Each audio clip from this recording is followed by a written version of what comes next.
तो डेफिनेशन देखो क्या, the amount of work done in bringing a mass m from infinity to a given point near the surface of earth against gravitational force, यानी work done कौन करेगा, external force. ठीक, तो formula होता है U final, U initial minus U final equal to minus of work done by external force.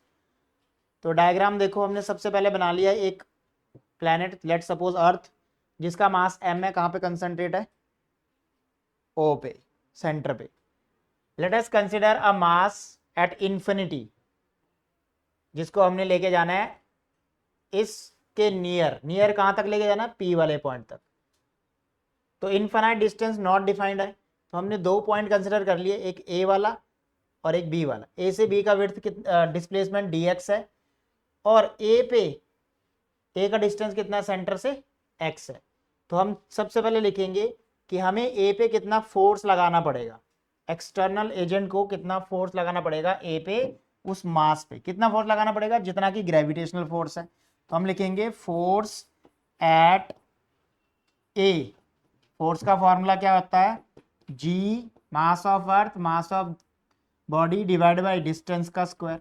इतना force कौन लगा रहा है, ग्रेविटेशनल फोर्स है ए वाले पॉइंट पे, इतना ही क्या लगाना पड़ेगा, एक्सटर्नल फोर्स वर्क डन करने के लिए। तो अब कि ग्रेविटेशनल फोर्स का डायरेक्शन किधर को होएगा, अर्थ के सेंटर की तरफ, तो एक्सटर्नल फोर्स इतना ही कहाँ लगाना पड़ेगा, अपोजिट, क्योंकि हम क्या कर रहे हैं, against the gravitational force work done करने जा रहे हैं।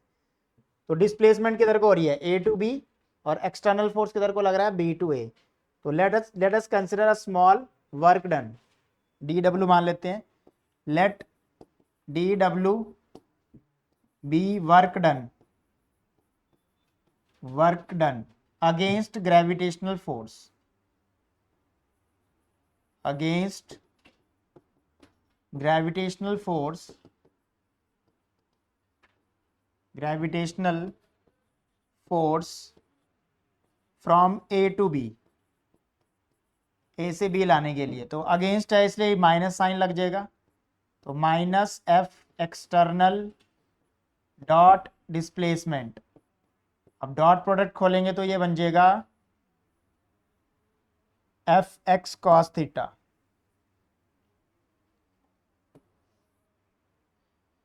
तो इसको लिख देंगे D W equal to minus F external D X cos 180 degree क्यों ले रहे हैं, क्योंकि डी एक्स और फोर्स एक्सटर्नल का डायरेक्शन क्या है, अपोजिट।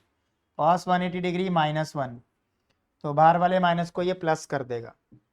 सो हमारे पास फॉर्मूला क्या आ जाएगा, D W equal to F external D X, कितना एक्सटर्नल फोर्स लगाना पड़ेगा, जितना ग्रेविटेशनल फोर्स है, G M M by X square D X, integrate from infinity to R, इधर भी करेंगे तो ये हो जाएगा W formula G M M बाहर आ जाएगा, एक्स स्क्वायर का इंटीग्रेशन -2 + 1 ओवर -2 + 1, लिमिट लेंगे इन्फिनिटी से आर, ये वाला माइनस बाहर आ जाएगा जी एम एम के साथ,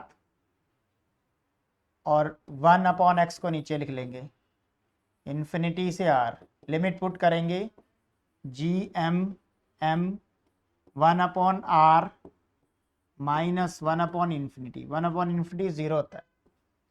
तो हमारे पास वर्क डन कितना आया, वर्क डन आया -GMM/r। So this is work done by external agent, क्योंकि हमने ये एक्सटर्नल एजेंट का क्या निकाला है, वर्क डन निकाला है। अब हम पोटेंशियल एनर्जी के फॉर्मूले में पुट कर देते हैं। पोटेंशियल एनर्जी का फॉर्मूला होता है U initial minus U final equal to minus of work done by external. तो इनिशियली इन्फिनिटी पे है तो पोटेंशियल एनर्जी 0, फाइनल हमने निकालनी है, और माइनस वर्क डन ये आया है GMM/x² नेगेटिव का। यहाँ पे तो ये माइनस माइनस कट जाएगा, लेकिन ये वाला माइनस दूसरी तरफ चला जाएगा। So we get finally potential energy also in -MM/x²। अगर हम ध्यान से देखें तो स्मॉल m को छोड़ के ये पूरा ब्रैकेट क्या बन रहा है, पोटेंशियल बन रहा है, सॉरी x² नहीं आएगा, ये एक्स स्क्वायर नहीं आएगा, यहाँ पे क्या है आर है, वर्क डन का फॉर्मूले में क्या है आर है नॉट एक्स,